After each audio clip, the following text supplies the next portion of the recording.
Greetings, the damned. Welcome to Pod Damn America, the goth socialist podcast, yada, yada, yada. Hi, this is Jake. Before we start the show today, I just want to address a couple things. Our equipment fucking keeps blowing up and is haunted and is probably bugged by the government and all sorts of crazy shit's happening, right? So something happened in the middle of this episode where we lost the first half of the episode, and then because everyone is doing stand-up and has spots and shit, we had sort of a time crunch, and we had to sort of get our interview with Ted Alexandro done and out of the way so that we could then re-record the first half later. So it's going to sound a little disjointed and wonky. That's just what happened there. So the first half is just going to be like regular podcast. The second half is an interview with this comedian, Ted Alexandro, who, if you're a fan of comedy, you'll probably recognize. You probably know who he is. You might not think you know who he is and then see him or hear him and go, oh shit, that guy, right? He's a staple in stand-up comedy. He's been doing it for a long time. Someone I've been a fan of for a long time, and sort of recently discovered that we have some political interests that align, as I've been living and doing stand-up and getting interested in activism, stuff like that in New York the last 5 years. I saw this guy, talk at like Black Lives Matter events and stuff like that, and he talks about Occupy Wall Street and things like that, and he's very involved in sort of activism on a grassroots level. Then he's also just this comedian, so it's pretty cool. I'm really glad that we got to talk to him about his new album, which is called The Senior Class of Earth. It's great. You should check it out. It's sort of, or it's an album. It's also a special. It's also, just available everywhere. That's how you got to do it these days. You got to release on all platforms. So you can check out his album, which, we're obviously here to promote today, but also to talk to him about his experience in politics and comedy. You can check it out anywhere. So yeah, that's pretty much that's the premise of this week's shows. We're going to talk to Ted about all that stuff, and it's pretty good. I think we got a really good interview in there. And then also the other half will just be regular old show like you're used to, right? Before I get right into the episode, I also just wanted to credit on a public episode, as these reach a lot more people, the mid-eye, the crazy chiptune music you're going to hear as like the interlude in between the two segments of podcast, was done by a guy who listens to the show. His name's John Miranda, and you can check out his music at John Miranda Music. You can hire him and have him make music for your thing. We're probably going to do some of that maybe for this show. He made me this one for free. I really liked it. We'll see how this goes from here, but it's spooky Castlevania music. Pretty on brand, right? I think so. The other thing I wanted to get out of the way up top before we start is I had to go find this guy's music by going through my own DMs. So check this out. This is a populist podcast. This podcast is for the people. I'm trying to sort of sell directly to the thousands of insane people that follow me on Twitter, and for that reason, my DMs are kind of open, but Twitter's really hard to search, and also, there's emails. I have multiple email accounts. There's DMs. I have multiple Twitter accounts. There's you can direct message us on SoundCloud, on Patreon. There's a lot of shit that gets lost in the mix. And I just wanted to give a heads up to the many people who have sort of pitched me ideas for episodes, journalists and just people who work in are involved in things on the ground and stuff like that. Please, if I said hey, I'm interested in this and I haven't talked to you in months, hit me back up, because I frankly am just having a hard time searching through my DMs and finding some of the stuff that we talked about. There were some ICE people, not people in ICE, people that organize anti-ICE stuff. There was some stuff regarding prison stuff, some stuff regarding service industry, unions and shit like that. All of you guys, if you're listening still, if you still listen to the show, I didn't forget about you. The DMs are just a fucking mess in terms of organizing your mail. And also life comes at you fast and all that shit, and we're all very busy. So please hit me up if you're one of those people. I will definitely get back to you. And we might be interested in doing one of those episodes that you guys pitched. The other thing is, if you're the person that sent me that cool ass theme music that sounded like fucking Bauhaus. Somebody sent me an incredible like rendition of a theme song for this podcast that sounds like goth music. I can't find it. Send it to me again. I'll absolutely put it up on a public episode and I'll credit you. It was like, industrial fucking percussive, electronic drum stuff, and then like "Pod Damn America, Pod Damn America." It was badass. I just can't find it. So yeah, resend it and I'll put it on the show. But yeah, that guy John Miranda, check out his music, and check out Ted's special, and obviously follow our stuff. And if you're in Brooklyn, thank you for coming out to Yoko, my live stand-up comedy show that I run with Ian Fidance and Claire O'Kane. If you came to the show, if you didn't, and you live anywhere near New York and you want to come see a live show, it's going to be a regular show. I think we're booked for the first or the second Tuesday of every month, but obviously I'll put all my stuff up on Twitter and social media and stuff. But we're going to do a monthly show. I think it's second Tuesdays. And we're going to get big headliners. We had a really good turnout with Chris Gethard. And, I think we're just going to keep doing it. Like, the club's happy. All my comics are happy. Hopefully the audience was. The food there's fucking banging. Pretty cool place to hang out and drink and stuff. Smoking patio right up there upstairs on the roof. You fucking can't get that everywhere. Pretty cool, right? So, yeah. Thanks for supporting the show. And, yeah, come hang out in real life at Yoko sometime. All right. That's it.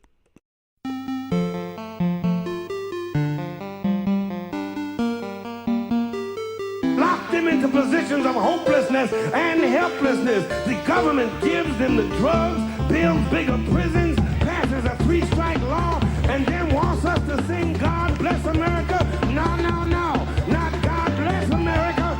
God Damn America. That's in the Bible for killing innocent people.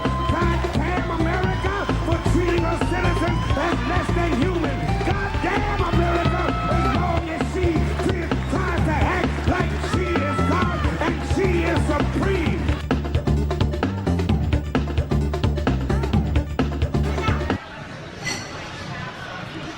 Here comes my boy George. Jorge Lopez. He's a badass. Look at him. He wants to fight me. Hello. George wants to fight me. George wants to fight me. That was some fucking MAGA guy trying to do world star hip hop shit to George Lopez in a fast food restaurant this week. And he got George Lopez. Yeah, he got got by George Lopez. It's pretty fucking tight. This is a pro George Lopez podcast. Welcome to Pod Damn America, the goth socialist pro George Lopez podcast for ghosts that want to know why you crying. Bropez Brocialist. That was down in Texas, where we'll start the show this week. But first, I'll introduce everyone. I am Jake Flores. You know me. I've got with me Anders Lee. Hey, Anders Lee here. And Raghav Mehta. Hey, how's it going? Good. Cool catchphrase, Raghav. The three of us are here to intro the show. Later on in the episode, we've got an interview with Ted Alexandro of comedian fame. He's a comedian who works at stand-up comedy. Mm-hmm. Yeah, if you friend him on Facebook, it'll say comedian. All his comedy. Actual real one. Ted Alexandro Ocasio-Cortez. Ted's probably the biggest comic I think we've got yet, but we got some big guys coming up. But I'm very, very excited about our interview with Ted because he just released a new comedy special that I think in a pretty interesting new way approaches comedy like very subtle, or approaches politics and comedy very subtly. It's really cool. He's kind of produced it DIY, and he talks about some more left-leaning stuff on the record and to a clearly like comedy club audience, and I think there's a lot of cool social implications there. And he's a cool guy. Very hard to do. Yeah. Because you don't know what the fuck those people are thinking, and they're often unless you're bashing George Lopez with the only thing that they can agree on. Yeah. I say fuck, you say Lopez. Let's do that for an hour. No, fuck that.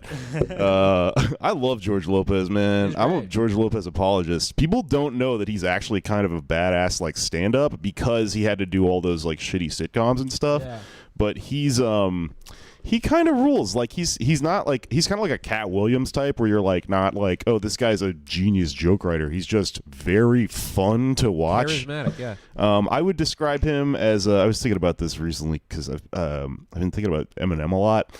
But Love Eminem. well, Eminem is kind of funny because like he is technically a lyrically talented rapper, but we can all kind of agree that he sucks, right? No, now he's not a lyrically talented. He's a technically talented rapper. Sure. Who doesn't have anything to say and is not funny about anything. Well, that's what I mean, though. I mean, the technical skill, like, if a lot of people argue, well, he's good. I mean, he's technically good, and that, you know, Which is not hip always hop good. is Yeah. just technically the best rapper should be the person who's technically good at it. But there's like multiple things going on with like hip hop and like, you know, especially like, 'cause I'm from Houston, right? And Houston rap, my friend Pat explained this on a podcast a while back, and it blew my mind because I'd never really been able to put it into words. But he was like, Houston rap's like real dumb. Like if you listen to like Bun B and shit like that, Yeah. it's just all like UGK. yeah, like you know, man, I'm for real. You're all up in my grill, like real dumb 3 words at a time, AABB shit, but it's populist hip hop. It's made so that everyone at a party can bust out doing it, and it's real fun, right?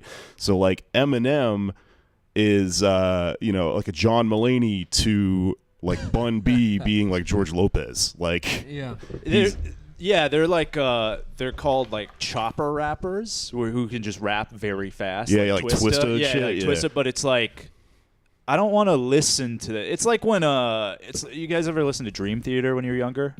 And everyone would just be like, but the solos are so good. It's like I don't fucking care. Like that's how I feel about a lot the stand up. I don't know what an arpeggio is. Yeah, exactly. I don't know what all It's these like, scales are. This dude's just masturbating into my ear. I don't give a fuck. But the best critique I ever heard of like modern Eminem was like Eminem makes rapping sound hard when a good MC does the opposite.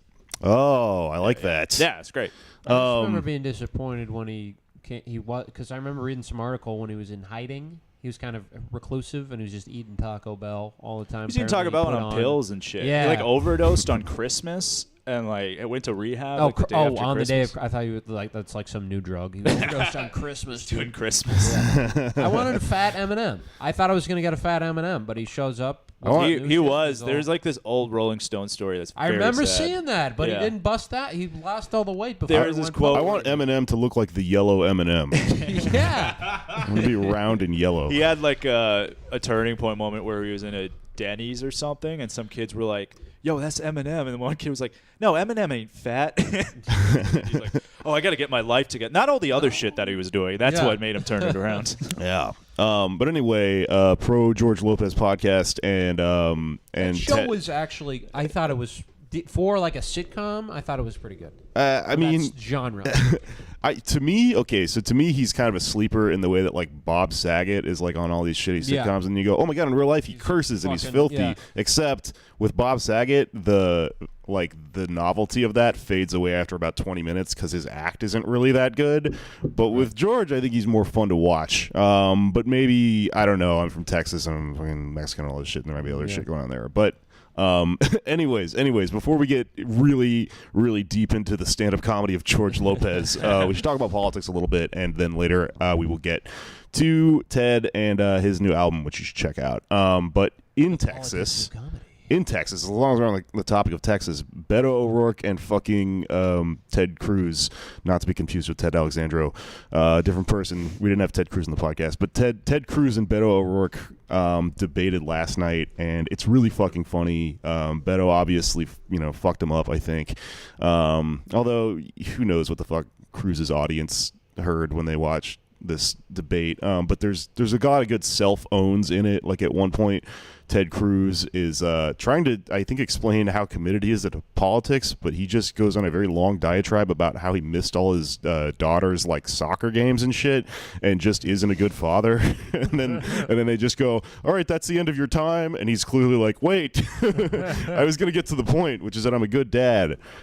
They also talk about Me Too and civility, and the civility portion, yeah. Well, I guess these are two separate things, but the civility one is really funny because they have to just be like, Mr. Cruz, you were recently chased out of a restaurant. And, he has to respond to it, and he immediately gets really angry and goes off on a weird tirade to which the the moderator responds like, okay, so can you actually stay on topic? And he goes, stop interrupting me. Like, while he's talking about civility, he fucking rules, dude. He's just a blob. He fucking sucks. He's an angry monster. Yeah. I don't believe he has genitalia. Yeah, he's just made of fucking factory clay. Right. I think it's really funny that he's a Latino guy that wants to be white, and Beto's the reverse, and they're grappling for power of Texas. And both of them are. Only one of them will get baptized in oil. Oil and Big Red, baby, and Topo Chico. They should both take DNA. That should have been the debate. Them taking DNA tests. Are you the Zodiac killer? Yeah. That's how they caught the fucking Golden State Killer. It was when Ted Cruz did 23andMe and found out he's not a human. It's funny because I actually think you might. If Ted Cruz got his 23andMe done, he might find out that he's ethnically like just Spanish or something, because Cubans are like 90% ethnically, like they just wiped out the indigenous people. Yeah. It's fucking crazy. But you shouldn't do that if you're a politician, though. You probably shouldn't release your DNA results to make some sort of political point. Probably not. But I don't know. I get what you're just getting it out of the way because Trump's going to come at her for it. But, Trump doesn't care. And he said that months ago. And then he said that again when the DNA results came out. Right, but it's his kind of tag. It's his hook. It takes away he can't say Pocahontas anymore. Yeah, exactly. Well, he can. Oh, yeah, because she self-owned herself by by probably still proving she's not really Native American. Well, it's like, he can say whatever the fuck he wants, and he will. And some of these dipshits will just not realize that he's a dog that doesn't feel shame. Yeah. But I don't know. It was a bad move, but I get what she was thinking. Yeah, I feel like your people's ethnicities that are more personal than sometimes we let on. Like, everybody has their own experience with their heritage and shit, and the way you choose to. I think she should have had like a gender reveal party style thing where there's a big balloon that she pops and it just says 0.01%. Yeah, I guess she made the distinction between like ancestry and tribal identity, and she stressed that, but it's like, you didn't do that when you were like applying to Harvard or whatever. Yeah. Well, as someone of like, ambiguous and mixed race, I can tell you from personal experience that you shouldn't do this. You shouldn't try to split hairs over it, because what happens racially is whatever the worst thing at any given time gets used against you. So for someone like Elizabeth Warren, like, she's going to get called white, well, A, because she is, but also because that's the whitest thing you could possibly do, is be trying to insist that you're not. Right. And that's what's kind of funny about her, Yeah. It also, and I'm trying to be careful to not pile on her too much, because like I secretly hope she doesn't run and Bernie does, but I not so secretly. Not so secret. I feel the opposite. Well, after this we'll see. But I feel like there's so much. A lot of the discourse around race kind of disturbs me right now, because it's like the point should be like it's not real. The social ramifications, unfortunately, are for now, but the race is not. It's a social construct, but the thing is, people's experiences are defined by it, and it's not. It's like their experiences are white supremacy is predicated on those labels. So people are, unfortunately, operate under that. Yeah, and we live in that state. Trying to overly exert your identity as one of not in power and as one of oppressed rather, is not a good look, I think. Yeah. Right. And people really do that with the Native American thing, because there's so much shit in early U.S. history where someone raped a Native American at some point. It's a tradition of conquest that she's giving it. And it's weird, because someone in her position should run on making things better for Native Americans or indigenous people in this continent. But like now, if she does, it's going to be really awkward. Like, it would be awesome if a presidential candidate like launched their campaign from a reservation, and talked about those issues. But yeah. Now it might be weird. Yeah, I don't know. The next presidential campaign is going to be just fucking horrible. I think we can all agree on. The next race? 2020. Oh, yeah, it's 2020. Yeah. Oh, you mean when Bernie wins? I don't know. I mean, I'll try to be optimistic about that and anything. But moving on a little bit, I think we should talk about the events of this last weekend in which a bunch of Proud Boys jumped some people in the street after an event at the some Republican fucking Moose Lodge thing or some shit. A bunch of Proud Boys led by Gavin McInnes holding a fucking katana sword just decided to walk the streets Danzig style and go yell epithets at people and beat up some people that they, I guess, were calling Antifa or something. Gavin McInnes is a fucking moron, and I don't know if I've told this story on the show before, but I was in a scene in a movie with him one time where I had to introduce him.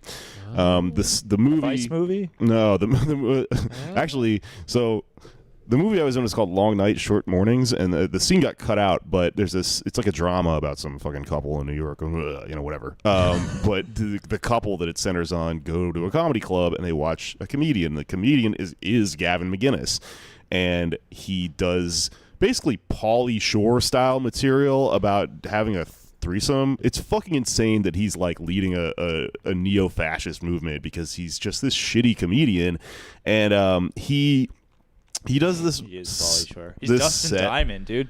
Yeah, he does this set that I have to watch 10 times because we record it. But I remember that he told me when I introduced him, he was really specific that I call him Gavin McInnes, and not McGinnis, because I guess people call him McGinnis.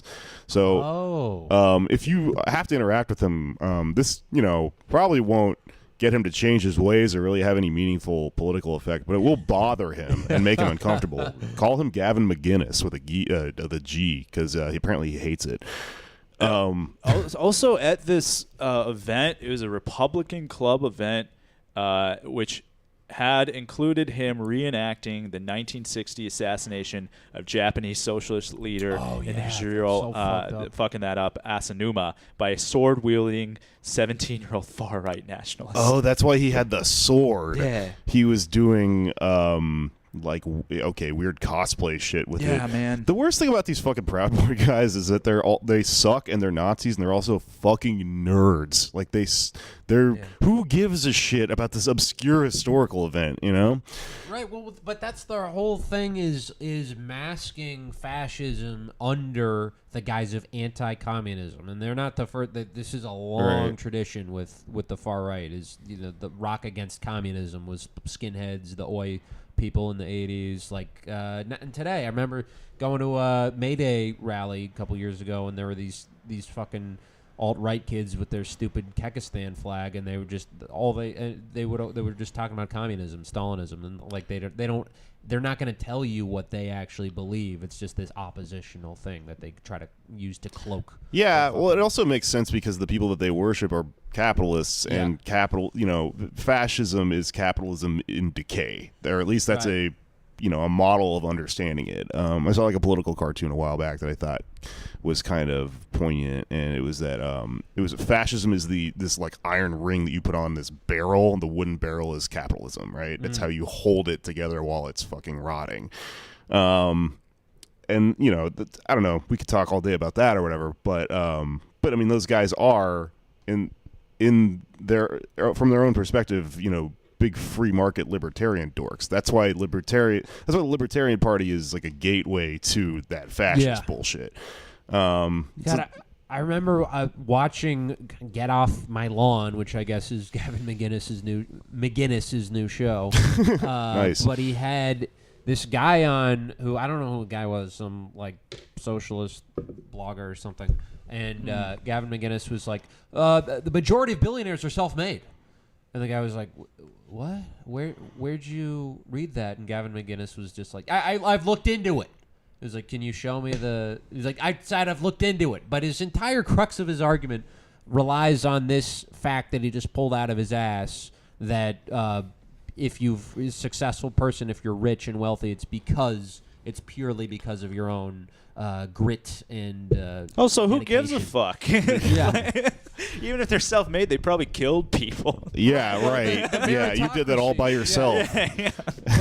But when he's confronted with like, okay, well, most of this wealth that you're lauding in the United States is legacy. It's inherited. Like people didn't work for that. Yeah, And escape the it's- estate tax. Right. Yeah, stuff like that. Yeah, well, he also has a lot of money because of starring in the Earthworm Jim video game franchise in the early 90s. I don't know if you saw this. Kath Barbadoro tweeted that, by the way. I just saw her joke. She found a picture of him without his fucking beard and mustache where he's like looking down at a cell phone and he has 5 fucking chins. It's so gross. And he's not even fat. Yeah, he's not fat, and he has 5 chins, so he looks like Earthworm Jim.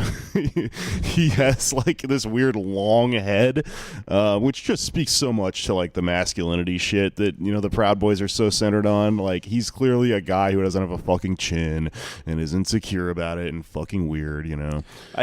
Maybe this is problematic, but we should just start referring to them as the Pride Boys. And see if that infuriates Oh, them. I like that. Yeah. Oh, are you we a go. Pride Boy? It's like, no, I'm not fucking. I'm here for the Pride event. You just show up in like leather and shit. It's about masculinity and enjoying other men. Yeah, I heard there was a Pride Boy parade. Oh man, that's fucking chauvinism, good. You have like, Yeah, you're like a cowboy. yeah. Oh man, that fucking rules. Ahmadinejad's on Twitter. You hear about this? Yeah, I saw that he got like Grandpa's first AOL account or whatever this week. It's really funny. He tweeted back and forth with Virgil, Texas. It was pretty cool. Yeah. Does he? I bet he just thinks that's a standard American name, like Virgil, Texas. Yeah. John Cowboy Hat. He thinks it's, one of the gay Americans that don't exist in Iran or whatever the crazy quote he had was. Yeah. I don't know what this is about. I guess it's like to show that. Oh, I am Iran talking has to internet. American homosexual Virgil, Texas. Well, apparently the Iranian bourgeoisie is like very secular. Like their children study at elite universities around the world, and they can wear whatever they want and like smoke pot and drink and stuff. But just the rest of the country has theocracy imposed on them. Oh, I know. That's a lot of them self-identify as Persians to make that specific difference known, like to differentiate themselves from what politically a lot of people see as Iranians. Yeah. I mean, I'm not an authority on the ethnic shit up there, but my theory. This is why I think Ahmadinejad is on Twitter. He wants to be a hashtag resistance hero, which is not hard. Yeah. All he has to do is say that he thought the Iran deal was great, and he thinks Trump is a buffoon, and he misses Obama, and he's going to get a speaking tour. He wants a speaking tour. Going to fucking... he wants to go to Wesleyan. He wants to hit Berkeley. He wants to hit all these places just like the Clintons are. Yeah. Go off, King. Go off, Ahmed. Cool clock, Ahmed. Go off, or Crad. Mahmoud, sorry. Theocrat. That's yeah, I mean, that would sound crazy if I had not read his first day of Twitter, which is very much an old ass boomer somehow. Yeah. Even from all the way in Iran, he's still tweets like a boomer. Right. And he probably, I mean, I guess he just misses the attention of being, like all these people. I guess that's probably why the Clintons are doing this fucking thing. They don't need the money. Like, they just miss being in the spotlight. They don't know how to function unless the world is watching them. That is got to be the underlying motivation behind so many of these weird stories this week. It's just like if you're a celebrity, you every once in a while have to be like, hey, I still exist. Right. I mean, it's the reason for the president of the United States being the president. You know, he just had to keep going. He's addicted to fame. Speaking of washed up celebrities and of Iran, I listened to the fucking batshit insane Roseanne Joe Rogan interview this week. It's fucking great. If anyone hasn't heard it. She, I mean, it's insane. It's like listening to a fucking lunatic and a moron. Like, I'm not. I mean, I feel like maybe I shouldn't bash Rogan that much, but he also clearly forgot who I am at this point and isn't going to have me on the show. So, like, you know, I don't want to joke on him too much, but who gives a shit? Well, like, you know, I won't even joke on him too much regarding this interview, though, because he clearly tried to mediate and help her repair her image by having her come on and talk about her mental health and talk about what she actually meant and what was a joke and differentiate that from her political beliefs. And she could have probably done that pretty well and then taken a bow and left and lived out the rest of her life in somewhat level of respect. But instead, she took that opportunity to show to make it clear, to clarify that she was like, no, I'm not racist. I think Iran shouldn't like exist. Like she made sure that to clarify that the joke that she got fired for, where she made this joke about this woman, you know, looking like an ape or whatever. She was like, I didn't know she was black, so I didn't mean to make an ape joke at a black person, you know. And I actually kind of believe her on that. But then when she explained what she was saying in the joke, in comparing this woman to the Planet of the Apes regarding her politics regarding the Iran deal, she was saying like, no, I'm not racist against black people. I hate Iran, and you know, Iran funds terrorism, and we should be, you know, waging war against Iran and all this shit. And so she basically her argument was, I'm not racist, I'm xenophobic and also racist against this like other group or whatever. Wait, so Planet of the Apes, because she tried to explain it on the podcast. Yeah. I couldn't really figure it out. It had something to do with like government there or something. Okay. But her point was essentially you know, that everyone attacked me over this joke, but they didn't understand what I was actually saying. And I thought it was really interesting because, you know, like I got into this big fight with James Inman, that fucking weird ass comic, about how he's like, you think, you know, Roseanne's racist and you're calling me racist. And it's like, I'm not really calling these people racist over their jokes. I think Roseanne's funny when she just makes jokes. Like when she did that photo shoot where she was like, she was pulling gingerbread children out of the oven and she's got a Hitler mustache. Like, I'm not the type of person that would be like, Roseanne, you need to apologize for this. I'm like, I get it. It's a Holocaust joke. Yeah. Holocaust jokes can be funny, you know? But if you actually read her Twitter feed, the things that aren't jokes, that are just like hashtag MAGA, those are fucking racist. Like, that's the racist shit that she should be indicted for, and that's probably the reason I don't think she should have a TV show. And I get to say that as like a member of the audience, you know. I get to say whether I think a thing is good or bad or whatever. We can find other people who, I mean, I think, well, she made slightly more sense than Kanye West on that interview. I think both of them, in a few years, we're going to look back. You know how we have Lou Gehrig's disease, and we like, it's named after this one famous guy who got it. Like, whatever they have is going to be a lot more widespread. And it is induced by social media and fame, I feel like. Because they were both pretty famous and well-known before every second of your life was documented and tweeted and just everything. And, it, you know, probably it rotted their brains. It made them go bananas. Yeah. This is going to be a common thing. Yeah. People are going to just... Celebrities are just going to keep going crazy. We're going to have to do the ice bucket challenge for children that tweet like Roseanne. Yeah. That's so sad. He's addicted to Twitter. Yeah. People are, fundraisers for people who are addicted to Twitter and shit. But something that was interesting about the interview, like you were saying, is that they went back to her past and before she made it in comedy, she was in an institution for mental illness. Yeah.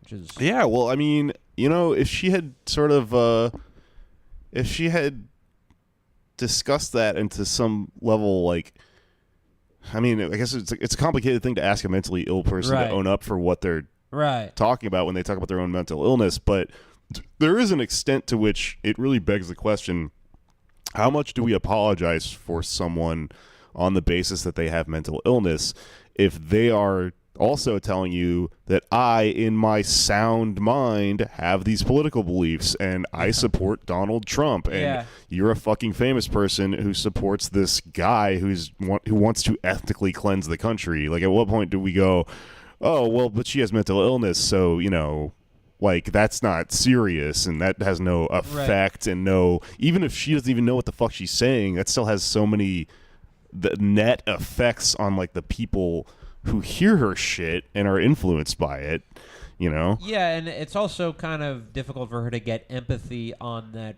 point and also have people look at her other statements credibly. Like, if she's saying you should not listen to me, and then she's making a statement, right? Know, which like, pick a fucking side, right? But yeah, I feel like most people would agree that mentally ill people should be treated with empathy, but they still need to be held to account when they do destructive things. Well, speaking of empathy for mentally ill people, let's interview a stand-up comedian. And, you know, from the perspective of a bunch of other stand-up comedians. We'll swing now to our interview with the great Ted Alexandro about his new stand-up comedy album, The Senior Class of Earth. Check it out. It's great.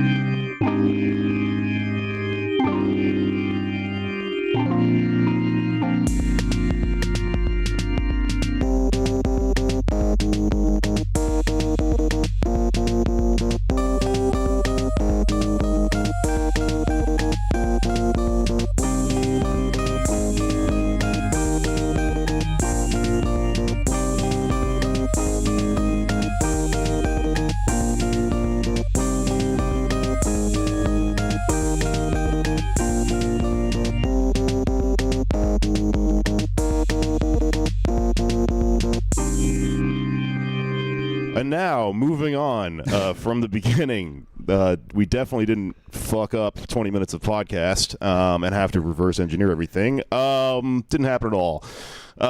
Moving on to the second half of the episode, we're going to talk to Ted Alexandro here about our... well, I guess we already introduced you in the... I'll figure it out. Fuck it. Ted, you should tell that story again about you on the Come On. What was it? I guess, yeah, I'll redo that story. To just completely give away what's going on here at the podcast. Our fucking equipment's always blowing up, and the government's always kicking in our doors and shit. Shit's fucking up all over the place around here. We just lost a recording, but to make sure everyone gets to their various spots and comedy dealings on time, we're going to record our interview with Ted Alexandro here first, and then we'll do the first half of the podcast second, and we'll smash it all together, and you won't even be able to tell until I tell you. Anyway, that thing you just said will be edited out. All of this will be edited out. The point the highlight, the main content of this week's episode, though, is that we have the great Ted Alexandro of comedy, the headliner, if you will. With us promoting a new album called The Senior Class of Earth, a new album / special, I should say. I watched some live clips of it. It was shot very well, I must say. Listened to the entire album on Spotify. It's available, I think, pretty much everywhere you can listen to or watch comedy. Yep. Ted, great to have you on the show. Thank you, we met a long time ago in Austin, where I'm from and where I started doing comedy. I was saying on the previous recording that I remember a lot of your material being, very personal and being kind of an older single guy, and I thought it was really interesting. And I didn't realize that we were both fairly political people, although we are probably both more political now, given shit's going down. Yeah, that's fair to say. Yeah, for a long time I was probably more autobiographical and talking, like in my early 40s, I guess if there was an angle, things kind of just work themselves out as you do stand up. But I think I was known as the guy who, like, the name of my last album was I Did It, and that was based on a joke where I talked about being 42 years old, single, never married, no kids. I did it. I made it through the maze. This wasn't an OJ-themed album. You just read the OJ book out loud? We'll find out. Maybe there's a double meaning. No. So, yeah, I haven't killed anyone. So this was just, there was, like, kind of a progression. just getting more political and stuff. So that now I would say my stand-up is kind of like half and half. Half on this album talking about at the time being engaged, and then the other half is more kind of social commentary, political stuff. Yeah, I thought it was a really, really even split, but it also, sometimes as a comic who is political, you really, like, I feel like there's just like two gears. Like sometimes you're just, yelling about society, and then sometimes you're like, aren't dogs weird? And there's not really like a gradient between those two things. But I thought your whole voice just sort of galvanized all that stuff together into one sort of narrative. Thanks, man. Yeah, I think that's really cool because we're only now really able to do that in a weird way, I think, at least in terms of the left. Like, politics that we talk about on this show were recently rather fringe, and to do, comedy from a far left perspective, you could do it, but you would be like a genre person. You would be like a Lee Camp or somebody like that. And I think that one thing that was really telling in a positive way about where we've come as a society when I listen to a lot of material we were doing in regards to socialism and stuff like that is that it didn't come off that way. It's like, it's impressive and it's a good sign, I think, that you can do material about that sort of thing to like a comedy club audience now, and it works and it comes off. It means that the audience, which is a random sampling of people who wandered into a fucking comedy club and got a niche Brooklyn, our paid protest or something like that, understands what's going on and at least can deal with it well enough to understand it as a joke. Yeah, well, I shot it at the Comedy Cellar, the Village Underground, their second club, and so it was not at some hipster room or whatever you want to call it, some alt room. It was just a club. So, but I do think that that's true what you say, and probably just speaking personally, I probably wasn't equipped to talk about these things like 10 years ago, 8 years ago, but as time has gone on and being involved in Occupy Wall Street, in Black Lives Matter, just things that I kind of found myself participating in, it was just like a natural progression of like trying to talk about these things on stage, but in a way that's funny. That's always the trick, is like I don't want to be dogmatic about it. I want to like be funny. There are always, you always see young like edgelord guy comics that get really into like Bill Hicks and Carlin and stuff like that, and want to do that shit. Yes. And then when they try to do that 3 months into comedy, it's a dog chasing a car, not knowing what to do with it when he catches it, sort of thing. Like they bit off more than they can chew. And so, did you see that even more so in Austin, just because of because of Hicks, there were just a million Hicks hacks, and all their that's a genre. Yeah. There were also like old guys that all were like, yo, I knew Hicks, we hung out, everybody had one story or whatever. Did he know you? It's also like mistaking indignation for comedy too, right? Like, if they have a point of view, which they may or may not, but if they do have indignation, they feel as though like they're equipped to do 5 minutes or 10 minutes or whatever on a particular topic. But they probably lose the crowd pretty quick. Yeah. I just identify with you describing having to gradually grow into being able to do the comedy about these sorts of politics, because like in doing like this show and in doing stand-up and stuff like that, you do realize after a while that it's a gradual dialectic between like you and the art form kind of going back and forth, and like you and the audience. Like there are times when we'll all come up with an idea for like something on the show or something and realize, oh, I'm not equipped to do this. Right. But then I have to learn and do research and then become equipped to do it, and that slowly helps like me grow, and it also helps like ostensibly anyone listening to this get something out of it, whereas they wouldn't get something out of it if we were just talking out our asses and bit off way more than we can chew, which is going to happen, by the way. Keep listening to the show. No, that's a good point, because like if you're going to keep growing, you have to do things that scare you and challenge you, but it's weird because only and the crowd ultimately lets you know if you've bitten off more than you can chew. Like, because if you're going to talk politics or something socio-political, the target shrinks as far as, you know, like you said earlier, if you're talking about dogs are weird or whatever, or even a relationship joke, the target's much bigger. But if you're talking about something political or, you know, social commentary in some way, the target shrinks because people have more, you know, kind of defenses around those things, or more of a particular point of view around those things. So you have to hit a pretty specific target to make people laugh about it, because you're not just like, it's not a speech, right? It's you're trying to make people laugh. So it's I had to learn how to do those things, and also it's taxing to talk about those things. It's easier to just, like, the material that I do about myself or about my now wife, some of that is like challenging, and I had to kind of, you know, if it's something personal that you're sharing, that takes a little bit of effort, and like that muscle has to develop.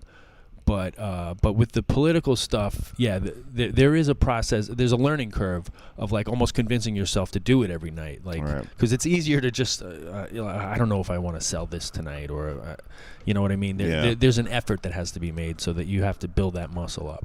Well, something I liked about this special is I feel like for most of our lifetimes, politics to most people, most Americans, has been two white guys in suits arguing about taxes, you know. But you make a distinction in the special between that and movements, and how politics is actually a much broader thing that affects our lives, you know. Well, yeah, you know, and it's interesting you say that, because I don't have much interest in politics. The description that you gave first, I really don't, because people say to me like, "Oh, you're pretty political," and I don't think of myself as political. Yeah, you're not wearing the T-shirt for this Smith. candidate or no, I'm really not. Like, Ted's wearing a nasty woman T-shirt in here right now, and a pink pussy hat that I knitted. Drum hat. Yes. Yeah. But I do think of myself as like, the movements are what really kind of engage me and excite me, because I feel as though that's real kind of political action, like people organizing. Yeah, well, it's weird. You know, I almost don't like the word radical sometimes, because it inherently makes like, you know, quote unquote radical politics and quote unquote being radicalized, like this thing we're describing of politics not being guys in suits and actually being things that affect your life materially and cause you to get involved on a really local level. It makes those things sound fringe, and what they actually are like the things that affect your actual fucking life. Yeah, that's why people get into politics, right? I think the radical refers to, now it's radical because we're pushing for a world that we can't even conceive of yet. Yeah, it's just my semantic. No, I get it. I mean, it's the same thing with we were just describing the word politics. I mean, when you have one word that means different things to different people, it kind of complicates things or whatever. Like comedian. Yeah, sure. And yeah, I think too, like, almost this broader thing of like what the acceptance of the mainstream is. You know, it's almost like the mainstream in terms of like like networks and stuff. Like the old dinosaur version of how we got information is 5 years behind or 10 years behind, like where people are, I think. Yeah.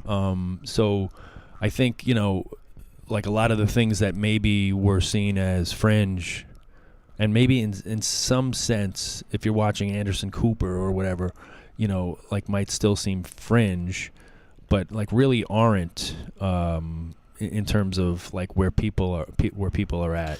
Yeah, well, that's why I think it's really interesting doing like stand up in this type of world, because as a comedian, you're, you know, doing such a really raw like litmus test every time you test jokes, that you are both sort of testing and seeing like the audience is now more quote unquote radical, or now they understand these ideas more, but you're also perpetuating the ideas that cause them on some level to be, you know, more understanding of these politics.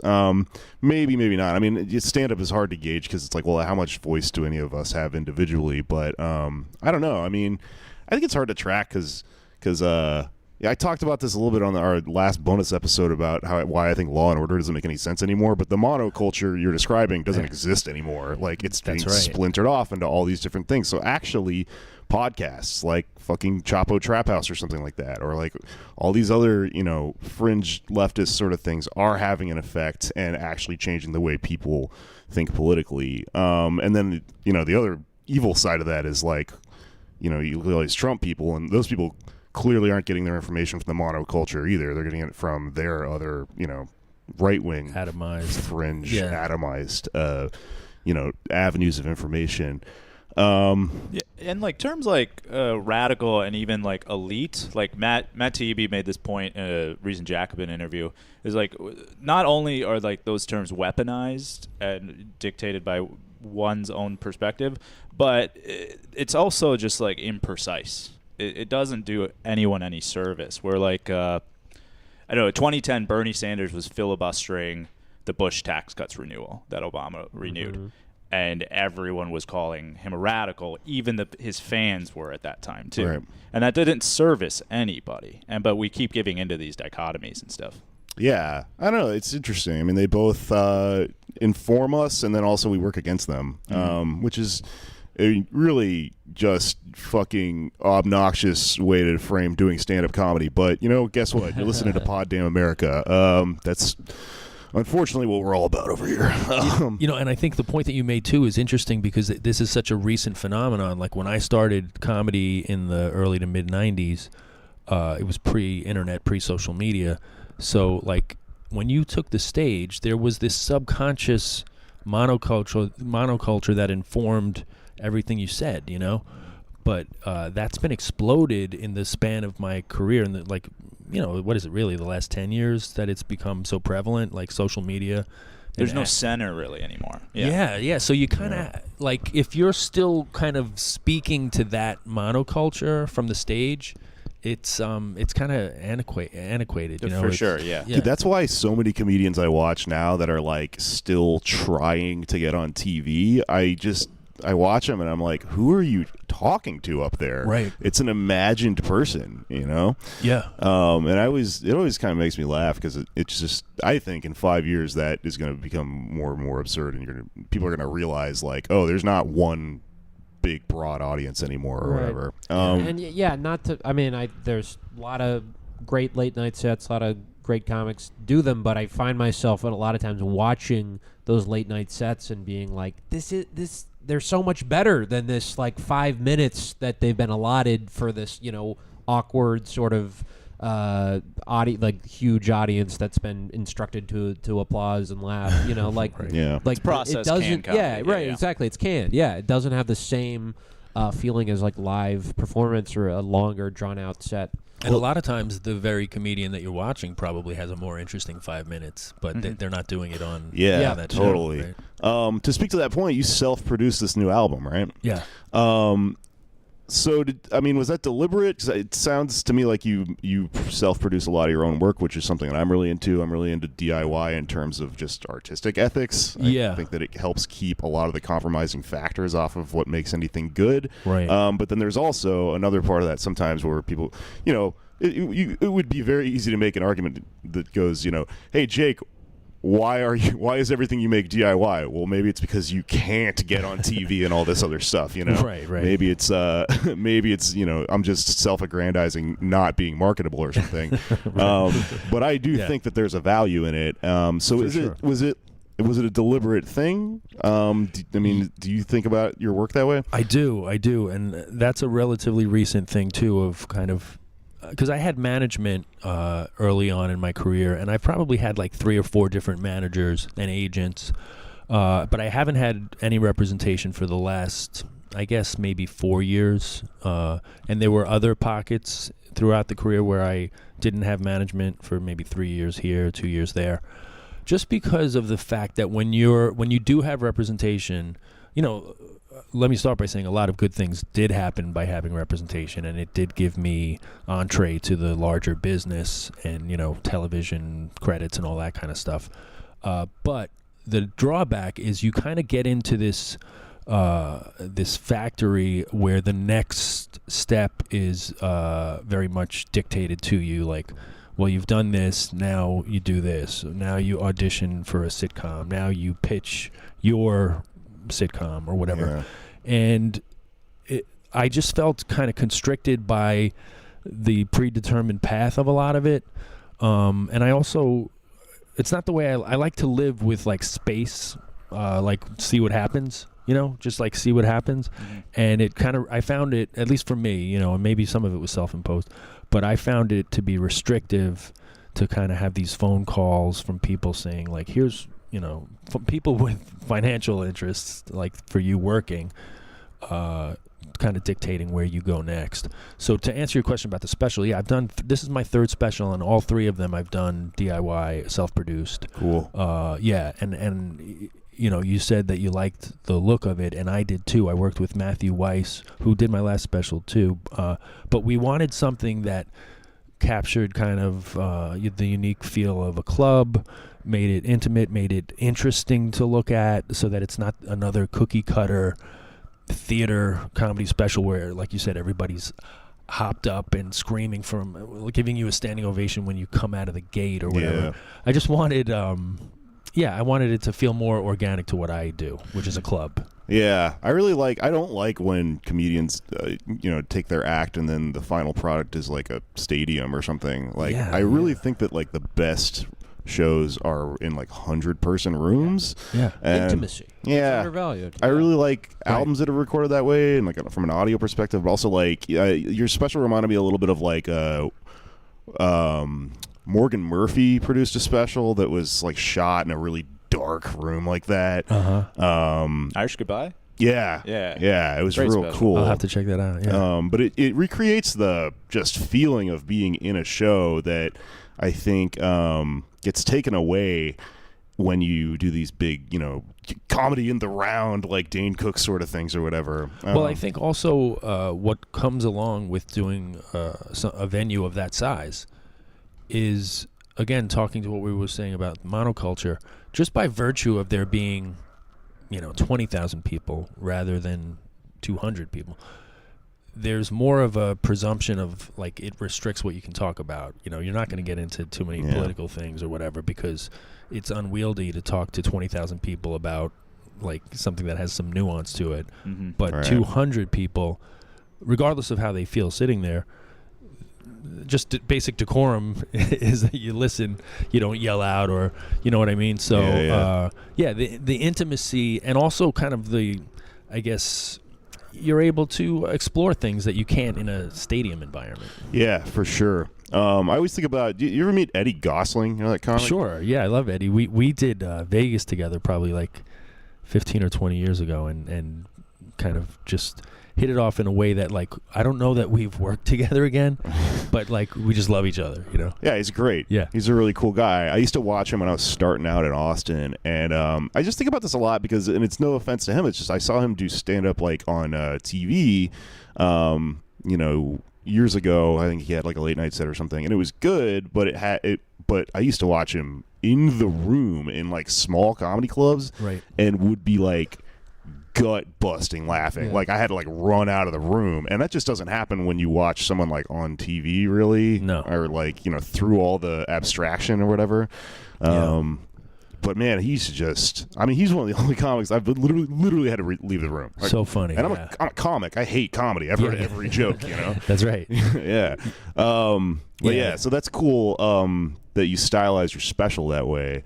Another thing I wanted to ask you about, kind of related to your act, not so much related to the special, is my friend Luisa Diaz was on the show a while back, and she just happened to mention that you had worked in some regard towards unionizing comics at some point in the New York scene, and that's why we have like the spot-based standards that we have. Is that true? Yeah.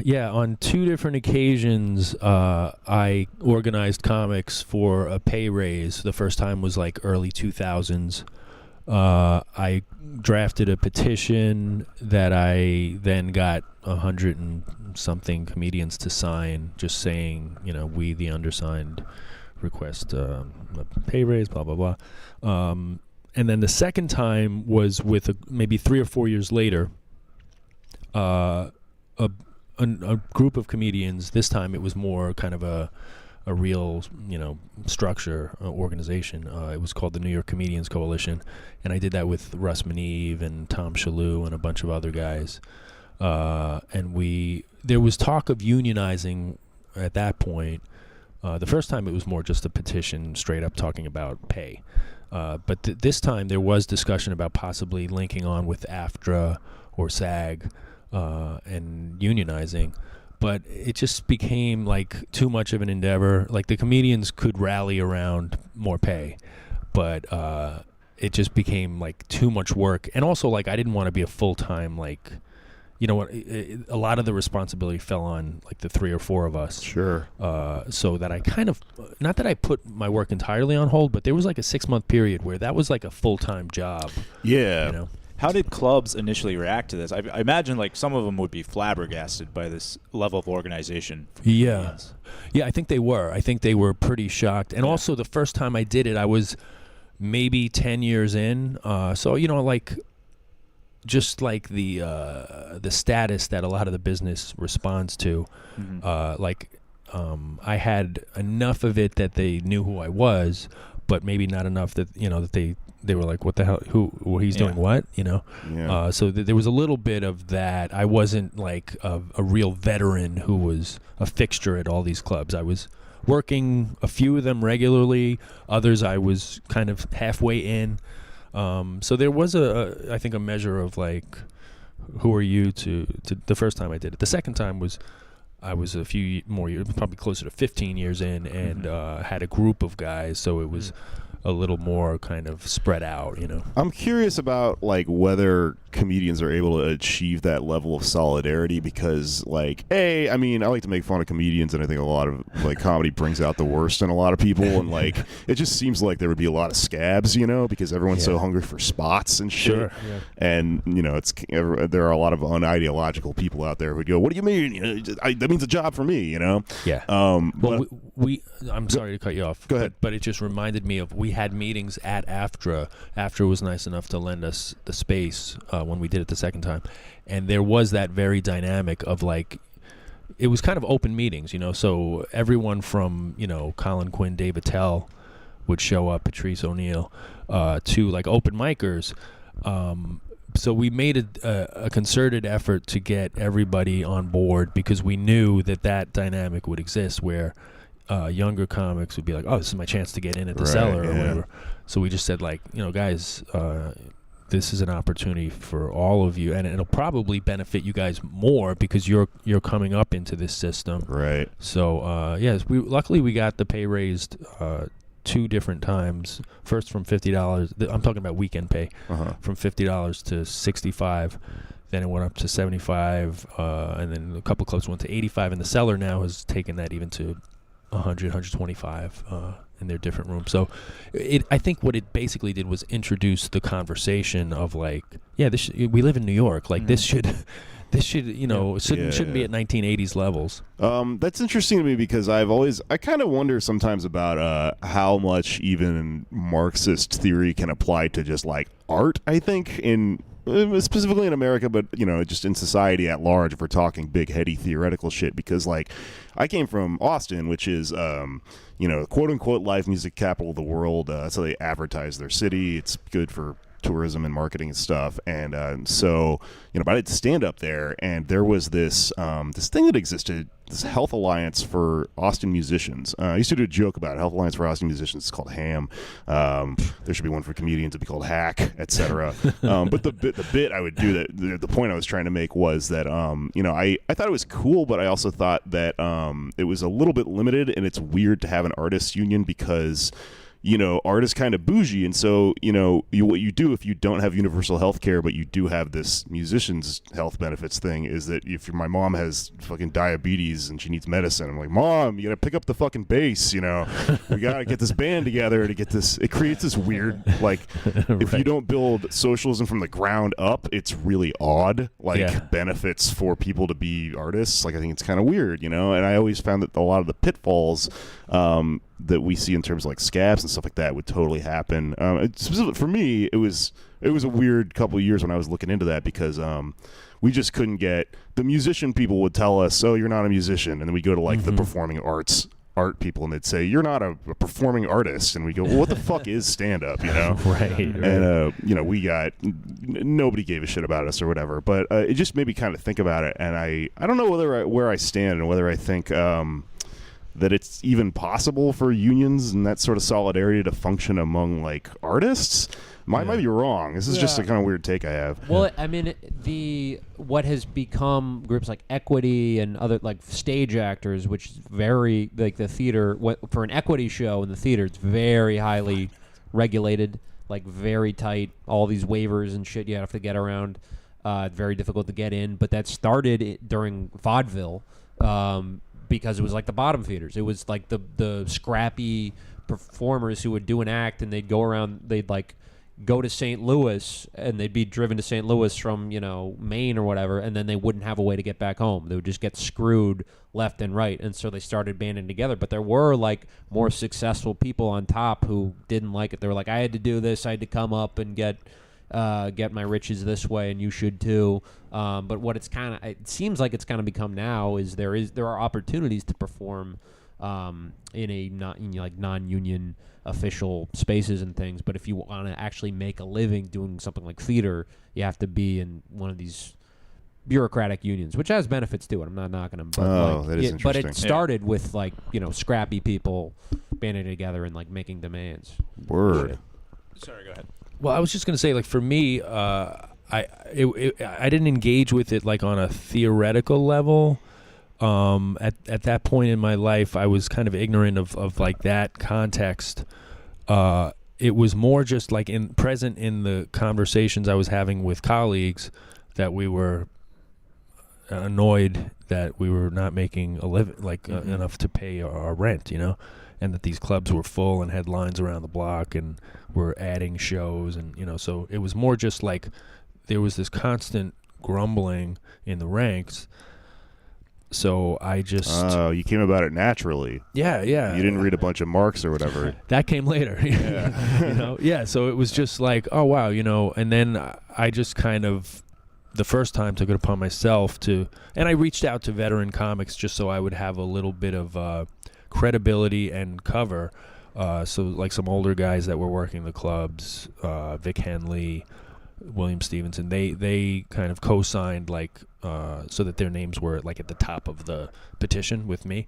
So that kind of gave, you know, some credibility both to the clubs and to other comics in terms of getting involved.